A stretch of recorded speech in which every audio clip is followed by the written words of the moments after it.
With Sasquatch, we are dealing with an enigma, a puzzle, a riddle, a box without a door or a key.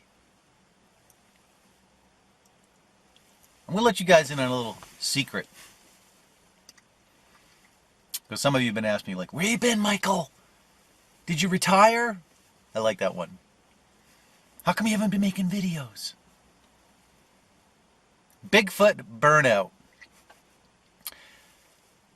And the only reason I make videos is for you guys. Well, for me, but for you guys. For the interaction, for the comments, for the ideas. I learned so much. That's why I do it. Now today, I want to bring up something that I have not seen being discussed in the Sasquatch Bigfoot circles, although it probably is being discussed. Most of you are probably, if you watch the news, you probably saw I think he was a 3-year-old boy in North Carolina that was lost in the woods for 2 days. Apparently it got down to 18 degrees one night, and then it poured. So after 2 days in the woods, they find this child stuck in a bramble patch, bunch of brar rabbit, perfectly fine. Not severely hypothermic, not unconscious, not injured in any way. Perfectly fine. Like, I think they took him to the hospital for a checkup and then he went right home. How is that possible? Think about that for a minute. Just imagine going into the forest with just a t-shirt on, no gear. Stay there for 2 nights in the rain and let the temperature get down to 18 degrees and you tell me, are you going to be all right? I've experienced those conditions. I've been hypothermic. And you can get hypothermic at 60 degrees if you're wet. 40 degrees, you'll go hypothermic very quickly. Like, it doesn't take much. I think water is 20 times denser than air, or it pulls heat away from you 20 times faster than air does. So in other words, if you're in 60 degree air as opposed to 60 degree water, the 60 degree water will suck heat away from you 20 times faster. Those are rough conditions. And the mainstream news reports on the rescue, but I haven't seen any of the mainstream news put forth the question, how did he do it? How was it possible? How did that child survive and not be, in a hypothermic coma when they found him? I think it's a valid question. There's a possible answer. This is an interesting little wrinkle to the story that the mainstream news hasn't mentioned, and like I said, maybe the Bigfoot community is talking about it. I haven't had time to check, but I haven't seen anybody talk about it. I'm going to try to put the screenshot in here if I can find it. The boy's mom left a Facebook comment saying that the boy told her he'd been with a bear for the night. A bear. Which would explain why he wasn't hypothermic, but it wouldn't explain why the bear didn't eat him. Like, why would a bear go over to a child, keep him warm all night? Like, that doesn't make any sense. That's atypical behavior for a bear. Like, it's not behavior you would expect. I don't think it's behavior any biologist would consider normal, or probably even remotely possible. What is curious about this isn't the first time I've heard this. For those of you that are familiar with David Pauly's 411 stories, where the people go missing under unusual circumstances. Now, I don't know if it's in his book, but I remember J.C. Johnson telling me a story of this child that got lost. And they're always young children, too.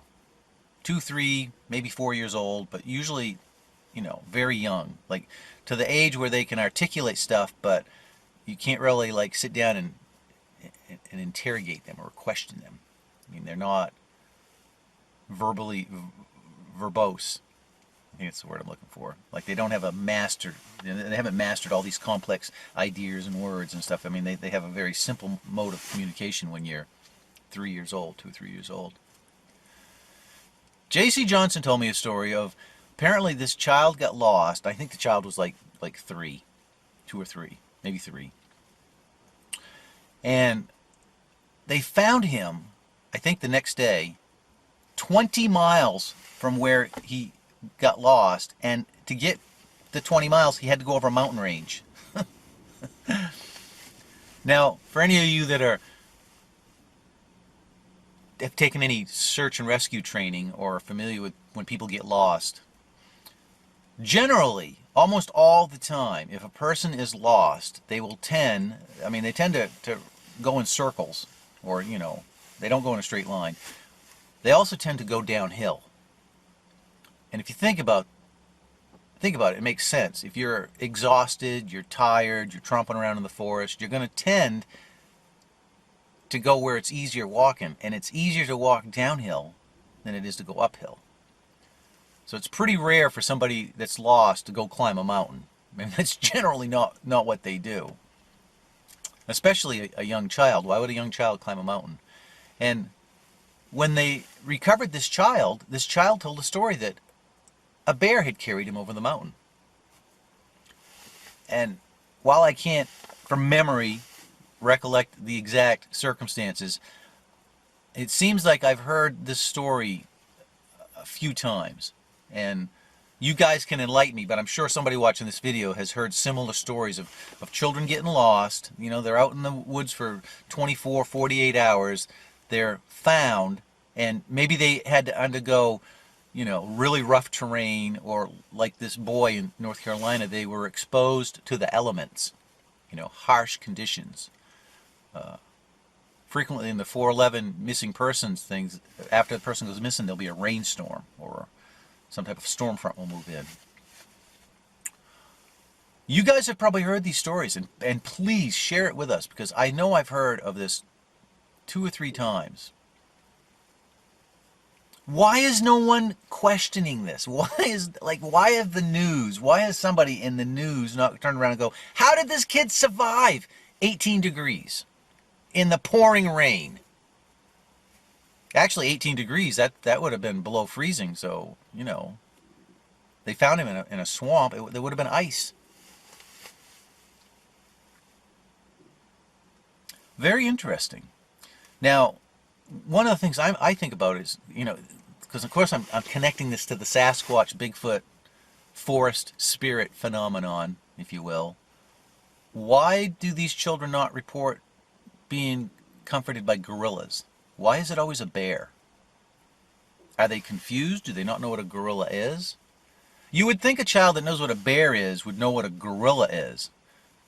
So you could make the argument, well, Sasquatch saved the child, but why did it appear to be a bear? There's a couple really interesting questions to be asked about these cases. And this is not a singular event. This doesn't stand alone. This is the only time this has happened. Like I said, I'm aware of at least 2 or 3 other cases that have been relayed to me, or I read about them, or, somehow ran across the story. How did the kid survive? Why is it a bear? Is it possible?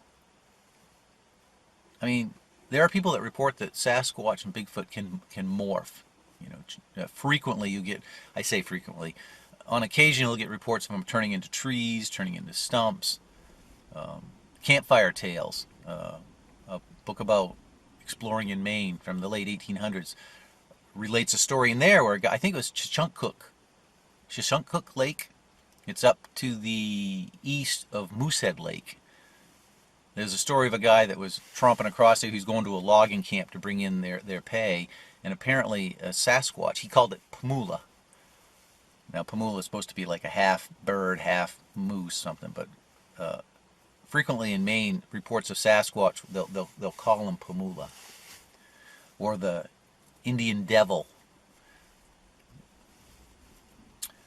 So this guy was being followed by this thing, and he got tired of it and rushed it with an axe, and the creature ran off, and it went to this little knoll, you know, went off the lake and went to this little knoll where there was some deadwood standing there, and turned into a stump. Once again, this is not a isolated case. Like, if you really research the Bigfoot Sasquatch phenomenon, you'll run across a couple cases of people claiming that these things either turn into orbs or trees. I'm not familiar with any turning into rocks, but it wouldn't surprise me if they turned into rocks too. So is it possible that a Sasquatch turned into a bear? Or is this some type of, did a forest spirit manifest itself as a bear? Or did it possibly, you know, spirit ride? I think that's the term. Somebody please correct me. There's a term for when animals come and react to you. It's like this, the forest spirits have taken them over for some reason, either to assist you in some quest, or to help protect you, or to aid you if you know you need assistance. Like this child needed help. This child needed assistance. Like, it's almost inconceivable to me that a 3-year-old child could be lost in the forest for 2 days, 18 degrees at night, low temperatures, pouring rain, and survive. Not only survive, but come out of it with like not a scratch on him, like perfectly fine. Very, very puzzling. Very puzzling. It doesn't seem to make sense that the kid would be hallucinating. Like, he probably was, you know, reporting an accurate event, at least from his perception. And him reporting that event and then coming out unscathed out of the experience kind of adds credibility to what he's saying. I don't know. What are your thoughts, guys? What do you think about this? Is this related to the Sasquatch phenomenon or the forest spirit phenomenon? I'll put some links in the bottom bar to some videos that talk about it. Any information I find, I'll put down there so you guys can go check it out.